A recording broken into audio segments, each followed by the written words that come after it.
ఉత్తరప్రదేశ్ కాన్పూర్ ఆసుపత్రిలో స్ట్రెచ్చర్ లేక 12 ఏళ్ల కుమారుణ్ణి తండ్రి భుజాలపై మోసుకెళ్లడం, సకాలంలో వైద్యం అందక అతను ప్రాణాలు కోల్పోయిన హృదయ విదారక ఘటన అందరినీ కలిచివేసింది. రోగుల ప్రాణరక్షణలో ప్రభుత్వ వైఫల్యానికి ఈ సంఘటన అద్దం పడుతోంది. ఉభయ గోదావరి జిల్లాలకు వరప్రదాయినైన కాకినాడ ప్రభుత్వాసుపత్రిలోనూ ఇదే పరిస్థితి. స్ట్రెచ్చర్, చక్రాల కుర్చీలు అందుబాటులో లేక నిత్యం రోగులు నరకయాతన అనుభవిస్తున్నారు.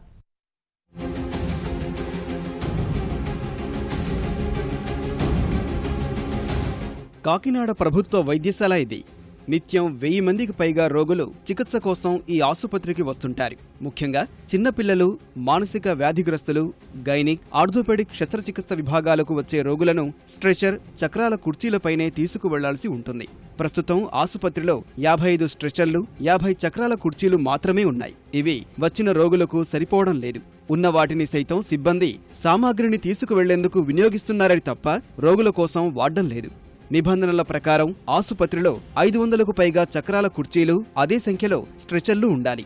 వీటి కొరతతో రోగులు ప్రత్యక్ష నరకాన్ని అనుభవిస్తున్నారు.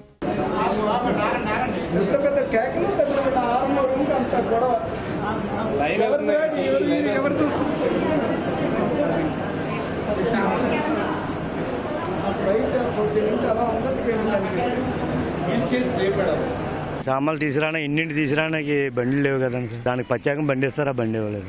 మరి వీటి మీద పెట్టమని చెప్తారండి మాకు వార్డులో. ఖాళీ టైంలో వాటర్స్ మోసుకుంటాం. ఆరోగ్యం బాగోక లివర్లో దెబ్బతిన్నాయని చెప్పి డాక్టర్లు అంటే తీసుకొచ్చాను. పరిస్థితి ఇంకా ఆందోళనగానే ఉందండి. ఇంకా యాక్చువల్లీ తీయించరమ్మన్నారండి. ఏం లేదండి. పేషెంట్లు చాలా బాధపడుతున్నారండి. వికలాంగులు అయితేనే కాలు కుళ్ళిపోయి బాధపడుతున్నా సరే కానీ 2 గంటలు పెట్టి వెయిట్ చేస్తాం అనుకో పేషెంట్ కోసం. ఎక్స్రే రూమ్ ఇక్కడి నుంచి 10 మీటర్లు తీసుకెళ్ళడానికి పేషెంట్ నల్లపోతున్నాడు. నల్లపోయినా వీల్ చైర్ కోసం చాలా ఇబ్బంది పడిపోతున్నాం అండి. పేషెంట్లు కూడా చాలా ఇబ్బందికర పరిస్థితుల్లో వస్తారు. ఆ టైంలో స్ట్రక్చర్ లేక మన రోగుల సహాయకులే మోసుకొని వెళ్ళాల పరిస్థితి వస్తుంది. జిల్లా కేంద్రం అని ప్రభుత్వ ఆసుపత్రుల్లో ఇన్ని నిధులు ఖర్చు పెడుతున్నారు కానీ ఎవడో కూడా దీనిపై ప్రత్యేక దృష్టి పెడతలేదు.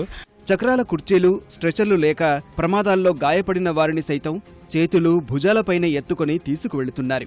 వృద్ధులైతే చక్రాల కుర్చీలు వచ్చేంత వరకు వార్డుల్లోనే వేచి చూస్తున్నారు. ఈ దయనీయ పరిస్థితిని ఈటీవీ ఉన్నతాధికారుల దృష్టికి తీసుకువెళ్లగా రోగుల రద్దీ వల్లే కొరత ఏర్పడిందని, దాతలు సహకరించి వాటిని సమకూర్చాలని కోరుతున్నారు.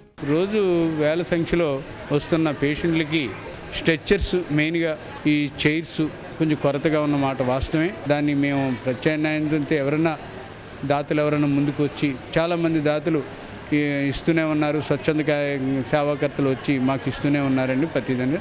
అయితే మేము కోరేది ఏంటంటే కొంతమంది దాతలు వచ్చి ఇలాగే స్పందించి మా ఇలాగా కొంతమందిని ప్రొవైడ్ చేస్తే ఉంటే కొంచెం మేము ఇంకా సర్వీస్ చేయగలం.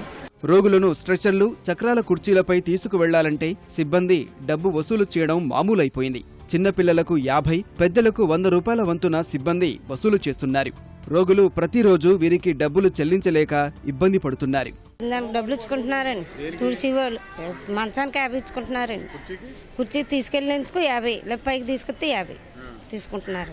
తుక్కు తుడుతున్నాం కదా, అన్ని చేస్తున్నాం కదా, డబ్బులు ఇవ్వండి అని అడుగుతున్నారండి. ఇప్పుడు వరకు కూడా ఏ మంచం వేసిన 2, 3 ఇప్పుడు కూడా ఎవరు పట్టించుకోవడం లేరు. ఎవరు తీసుకొస్తే మమ్మల్ని తీసుకెళ్ళమంటున్నారు. మంచాల మీద వేసి మేమే సంచి పెట్టి వేసుకోవాల్సి వస్తుంది. ఆసుపత్రిలో పరికరాలు సైతం సరిగ్గా పనిచేయడం లేదు. వార్డుల్లో చేరిన వారికి కనీసం దోమతెరలు కూడా లేని దుస్థితి. పరిస్థితిలో మార్పు రాకుంటే ఆసుపత్రికి వచ్చిన వారికి కొత్త వ్యాధులు వస్తాయని రోగులు ఆవేదన వ్యక్తం చేస్తున్నారు.